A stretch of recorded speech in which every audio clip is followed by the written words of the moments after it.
Hi friends, welcome to Renna வீட்டு சமையல். ரென்னா வீட்டு சமையலில் இன்றைக்கி ரொம்ப சுவையான அவியல் தான் பார்க்க போகிறோம்.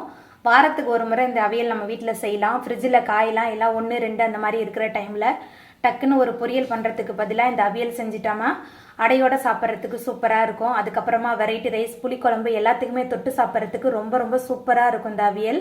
அந்த சுவையான அவியல் எப்படி செய்கிறதுன்னு வாங்க பார்த்துடலாம்.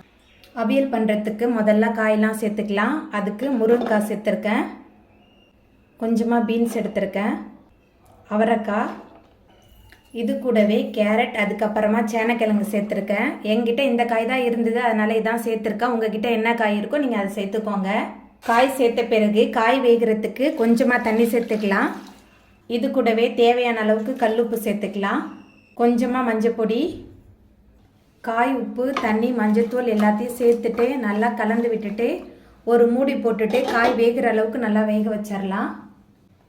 தேங்காய் பேஸ்ட் ரெடி பண்ணுறதுக்கு 1/4 மூடி அளவுக்கு தேங்காய் சேர்த்துக்கலாம்.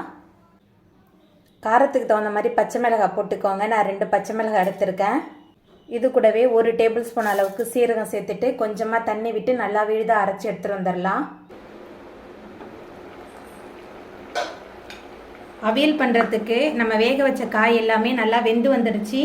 அதுக்கப்புறமா இதில் நம்ம அரைச்சி வச்ச தேங்காய் விழுது சேர்த்துடலாம். தேங்காய் விழுது சேர்த்துட்டு நல்லா கலந்து விட்டுடலாம். தேங்காய், சீரகம், பச்சை மிளகாய் எல்லாம் சேர்த்துட்டு நல்லா கலந்தாச்சு. இந்த விழுது அவியலுக்கு அவ்வளோ சுவையாக இருக்கும். பொரியல் செய்கிறத விட டக்குன்னு செஞ்சிடலாம் அவியல். வீட்டில் மீதமான காய் எல்லாத்தையும் நறுக்கி போட்டு கடகடன்னு செஞ்சு முடிக்கிற ஒரு சூப்பரான டிஷ் தான் இந்த அவியல். தேங்காய் விழுது சேர்த்துட்டு நல்லா கலந்து விட்டாச்சு. அதுக்கப்புறமா இதில் 5 டேபிள் ஸ்பூன் அளவுக்கு தயிர் எடுத்திருக்கேன். தயிர் சேர்த்துக்கலாம். நம்ம வீட்டில் அவியலுக்கு தாளிப்புலாம் நம்ம எதுவுமே கொடுக்க மாட்டோம். இப்போ மேலால் கொஞ்சமாக பச்சை கருவேப்பிலை சேர்த்துக்கலாம். இது கூடவே 1/4 டீஸ்பூன் அளவுக்கு தேங்காய் எண்ணெய் சேர்த்துக்கலாம். தேங்காய் எண்ணெய் உங்களுக்கு அதிகமாக வேணுன்னா நீங்கள் அதிகமாக சேர்த்துக்கோங்க. பச்சையாக சேர்க்கும் போது நல்ல மணமாக இருக்கும். தயிர், கருவேப்பிலை, தேங்காய் எண்ணெய் எல்லாம் சேர்த்துட்டு நல்லா கலந்து விட்டுறலாம்.